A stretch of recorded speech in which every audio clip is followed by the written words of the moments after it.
Hi friends, welcome to my channel. ഇന്ന് നിങ്ങളെ പരിചയപ്പെടുത്തുന്നത് പുതുപ്പള്ളിയിൽ നിന്ന് ഞാലിയാകുഴിക്ക് പോകുന്ന റോഡിലെ ദൃശ്യങ്ങളാണ്. പുതുപ്പള്ളി പള്ളി മുതൽ ഉള്ള ഭാഗമാണ് ഈ വീഡിയോയിൽ കൂടി നിങ്ങൾ കാണുന്നത്. റോഡിൻ്റെ ഇരുവശങ്ങളുമായിട്ട് നെൽപ്പാടങ്ങൾ നിറഞ്ഞു നിൽക്കുന്നു.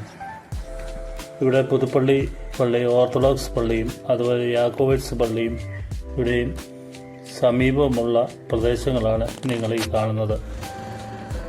മനോഹരമായിട്ടുള്ള ഒരു തോടും ഒക്കെ ഈ പള്ളിയുടെ സൈഡിൽ കൂടി കടന്നു പോകുന്നു.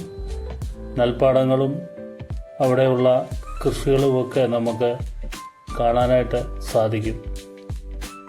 രാവിലെയും വൈകിട്ടും നല്ല തിരക്കാണ് ഈ സ്ഥലത്ത് ഉണ്ടാകുന്നത്. ധാരാളം തട്ടുകടകളും അതുപോലെ തന്നെ പല കടകൾ ഈ പ്രദേശത്ത് കാണാനായിട്ട് സാധിക്കും. കുടുംബസമേതം പകൽ സമയത്ത് കാണാൻ പറ്റിയ ഒരിടമാണ് ഈ പ്രദേശം. ഈ വീഡിയോ നിങ്ങൾക്ക് ഇഷ്ടപ്പെട്ടുവെങ്കിൽ ലൈക്ക് ചെയ്യുക, അതോടൊപ്പം തന്നെ ഷെയർ ചെയ്യുക. Thank you.